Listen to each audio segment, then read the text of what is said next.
ನಮಸ್ಕಾರ ಮಾಸ್ಟ್ರೆ. ಎಂತ ಆಲೋಚನೆ ಮಾಡ್ತಿದ್ದೆ, ಎಂತ ಹೇಳುದು ಮಾಸ್ಟ್ರೆ, ನೀವೇ ಕಾಂತಿದ್ರಿ ಅಲ್ಲ. ಮಳೆ ಬಿಡು ನಮನಿ ಇಲ್ಲ, ನಟ್ಟಿ ನಟ್ಟದ್ದಲ್ಲ ಮುಳುಗಿ ಹೋಯ್ತು. ಎರಡನೇ ಸಲ ನಟ್ಟಿ ಮಾಡಿದಿ. ಈ ಮಳೆ ನಂಬ್ಕಂಡು ನಾವು ನಟ್ಟಿ ಮಾಡುದು, ಈ ಮಳೆ ನಮ್ಮನ್ನ ಲಗಡಿ ತೆಗೀತು. ಮಳೆ ನಮ್ಮನಿ ನಾಚಾರ ಮಾಡತ್ತಂದು ಅನ್ಕೊಂಡಿರ್ಲ ಮಾಸ್ಟ್ರೆ. ಹೌದು ಮಾರೆ, ಈ ಸಲ ಮಳೆ ಬಂದು ಮಾರೆ ಶಾಲೆಯೂ ಸಸುತ್ರಿಲ್ಲ. ಶಾಲೆಯೂ ರಜೆ ಸಿಕ್ಕಿ ಮಕ್ಕಳು ಕಲ್ತದ್ದು ಮರ್ತೋಯ್ದು ಮಾರೆ. ಈ ಸಲ ಭಾರಿ ಕಷ್ಟ ಆಯ್ತು. ಆ ವರುಣನೆ ಕಾಪಾಡ್ಕಷ್ಟೆ. ಆಚೆ ಮನಿ ವರುಣ ಗಂಡಿಗೆ ಅಷ್ಟಪ್ಪ ಶಕ್ತಿ ಇತ್ತ? ಅವ ಅಲ್ಲ ಮಾರೆ, ಮಳಿ ದೇವ್ರು, ವರುಣ ದೇವ್ರು. ಹಾ, ಮಳಿ ದೇವ್ರನ್ನ ಬೇಡ್ಕೊಂಡ್ರೆ ಪ್ರತ್ಯಕ್ಷ ಆಪ್ನ. ಈ ಕಲಿಗಾಲದಾಗೆ ಮಳಿ ದೇವ್ರ ಪ್ರತ್ಯಕ್ಷ ಆತ್ನ. ಈ ಕಲಿಗಾಲದ ಪ್ರತ್ಯಕ್ಷ ಆತ್ನೋ ಎಂಥದ್ದು ಗೊತ್ತಿಲ್ಲ ಮಾರೆ.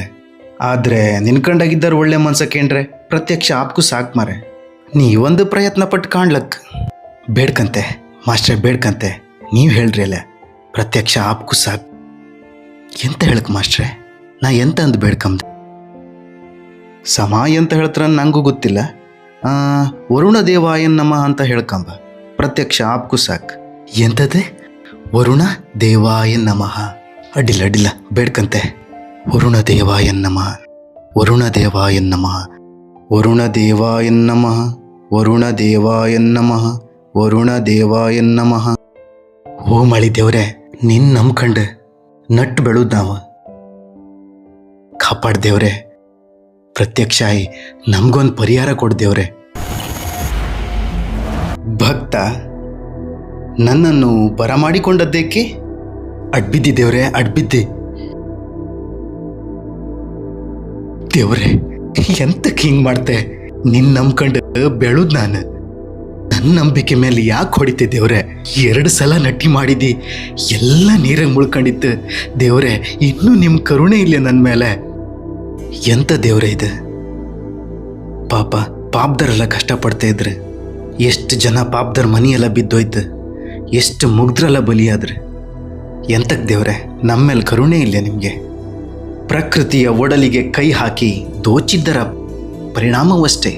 ನಾನೇನೂ ಮಾಡಿಲ್ಲ, ನನ್ನ ಕೈಯಲ್ಲಿ ಏನೂ ಇಲ್ಲ. ನೀವೇನು ಪ್ರಕೃತಿಗೆ ಕೊಟ್ಟಿದ್ದೀರಿ, ಅದನ್ನೇ ಪುನಃ ಪಡೆದಿದ್ದೀರಿ ಅಷ್ಟೇ. ಯಾರೋ ಮಾಡೋ ತಪ್ಪಿಗೆ ನಮ್ಮ ಹೊಟ್ಟಿ ಮೇಲೆ ಯಾಕೆ ಹೊಡಿತಿದ್ದೇವ್ರೆ? ಇಡೀ ಪ್ರಪಂಚದಾಗ ಇಬ್ಬರಿಗೆಲ್ಲ ನಮ್ಮಂತೆ ರೈತರೇ ಬೆಳೆದು ಹೊಟ್ಟಿ ತುಂಬಿಸುದು. ಆ ರೈತರ ಹೊಟ್ಟಿ ಮೇಲೆ ಯಾಕೆ ಹೊಡಿತಿದ್ದೇವ್ರೆ?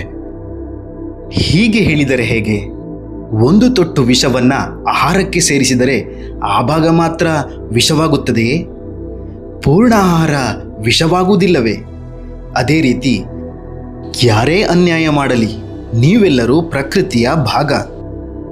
ಒಬ್ಬರು ಅನ್ಯಾಯವನ್ನು ಮಾಡಿದರೂ ಕೂಡ ಅದರ ಫಲವನ್ನು ಎಲ್ಲರೂ ಉಣ್ಣಲೇಬೇಕು. ಇದಕ್ಕೆ ನೀವೇ ಕಾರಣ. ನೀವೇ ಸಮಸ್ಯೆಗೆ ಪರಿಹಾರ ಕೊಡಬಲ್ಲವರು, ಮತ್ಯಾರಿಂದಲೂ ಸಾಧ್ಯವಿಲ್ಲ. ನಾನೆಂತ ತಪ್ಪು ಮಾಡಿದಿ? ನೀವು ಕೂಡ ಈ ಪ್ರಕೃತಿಯ ಭಾಗವಲ್ಲವೇ? ಎಂಥದ್ದು ದೇವ್ರೆ, ಅದು ನಂಗೆ ಗೊತ್ತಾತಿಲ್ಲ. ನೀ ನನ್ನ ಕಾಪಾಡಕ, ನಿನ್ನನ್ನು ನಂಬ್ಕೊಂಡಿದ್ದೀನಿ. ದೇವ್ರೆ ಕಾಪಾಡ್ ದೇವ್ರೆ. ಒಳ್ಳೆಯ ಮನಸ್ಸಿನಿಂದ ಮಾಡಿದ ಕಾರ್ಯಗಳಿಗೆ ಫಲವಿದೆ. ನಿನ್ನನ್ನು ಪ್ರತಿ ವರ್ಷ ಕಾಯುತ್ತಿರುವುದು ನಾನೇ ಅಲ್ಲವೇ? ಮರೆತು ಬಿಟ್ಟೆಯಾ? ಆರು ದೇವ್ರೆ, ಎಷ್ಟು ಜನ ಒಳ್ಳೊಳ್ಳೆ ಕೆಲಸ ಮಾಡೋರಿದ್ರು, ಅವರಿಗೋಸ್ಕರನು ನಮ್ಮನ್ನು ಕಾಪಾಡಕ್ ಅಷ್ಟು ಮಾಡಿ ದೇವ್ರೆ. ನಿಮ್ಮಂತ ಒಳ್ಳೆಯವರ ಸತ್ಕಾರ್ಯದಿಂದಲೇ ಇನ್ನೂ ಪ್ರಕೃತಿ ಉಳಿದಿದೆ. ಇನ್ನೂ ಕಾಲ ಮಿಂಚಿಲ್ಲ. ನೀವು ಇನ್ನೂ ಬದಲಾಗಬಹುದು. ಸತ್ಕಾರ್ಯಗಳಿಗೆ ಪ್ರಕೃತಿ ಸದಾ ನಿಮ್ಮನ್ನು ಕಾಪಾಡುತ್ತಾ ಬಂದಿದೆ. ಪ್ರಕೃತಿ ಉಳಿಸುವ ಕೆಲಸ ಮಾಡಿ, ಪ್ರಕೃತಿಯೊಂದಿಗೆ ಬದುಕಿ. ಪ್ರಕೃತಿಯ ವಿನಾಶವನ್ನಲ್ಲ.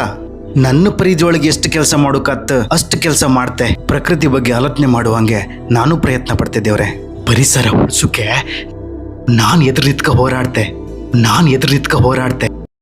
ಶಾಲೆ ಮಕ್ಕಳು ಕರೆಕ್ಟ್ ಟೈಮಿಗೆ ಮಳೆ ಬರ್ತದೆ. ಇದೊಂದು ನಂಗೆ ಅರ್ಥ ಇಲ್ಲಲ್ಲ. ಇದೊಂದು ಸೋಜಿಗೆ ನಂಗೆ ಅಂತ ಗೊತ್ತಾಯಿಲ್ಲಲ್ಲ. ಮಕ್ಕಳೆಂದರೆ ನನಗೆ ಅದೇನೋ ಪ್ರೀತಿ. ಬೆಳಿಗ್ಗೆ ಶಾಲೆಗೆ ಬರುವಾಗ, ಸಂಜೆ ಶಾಲೆ ಬಿಟ್ಟ ನಂತರ ಮಕ್ಕಳೊಂದಿಗೆ ಒಂದಿಷ್ಟು ಆಟ ಆಡುವ ಆಸೆ. ಅದಕ್ಕಾಗಿ ಆ ಸಮಯದಲ್ಲಿ ನಾನು ಮಕ್ಕಳ ಜೊತೆಗಿರುತ್ತೇನೆ. ಜೋರ್ ಮಳಿ ಅಂದಳಿ ರಜೆ ಕೊಡುದು ನಾವು. ಕಡಿಕೊಂಡ್ರೆ ಆ ದಿನ ಇಡೀ ಮಳಿಯೇ ಕಡಿಮೆ. ದೇವ್ರೆ ನಿನ್ ಸುದ್ದಿ ಎಪ್ಪುದಿಲ್ಲ. ಈ ಕತಿ ಅಂತಂದು ಅರ್ಥ ಇಲ್ಲ ನಂಗೆ. ಪುಟಾಣಿ ಮಕ್ಕಳ ಶುದ್ಧ ಹೃದಯದ ಬೇಡಿಕೆಯನ್ನು ನಾನು ಹೇಗೆ ತಿರಸ್ಕರಿಸಲಿ? ದೇವ್ರೆ, ಎಲ್ಲರನ್ನು ಕಾಪಾಡು ನೀನು. ಶುಭವಾಗಲಿ. ತಾಯಿ ಎಂದು ಪೂಜಿಸಿ, ತಾಯಿ ಎಂದು ಪೋಷಿಸಿ, ಪ್ರಕೃತಿ ನಿಮ್ಮೆಲ್ಲರನ್ನೂ ಕಾಪಾಡುತ್ತಾಳೆ. ಆಯ್ತು ದೇವ್ರೆ, ಆಯ್ತು.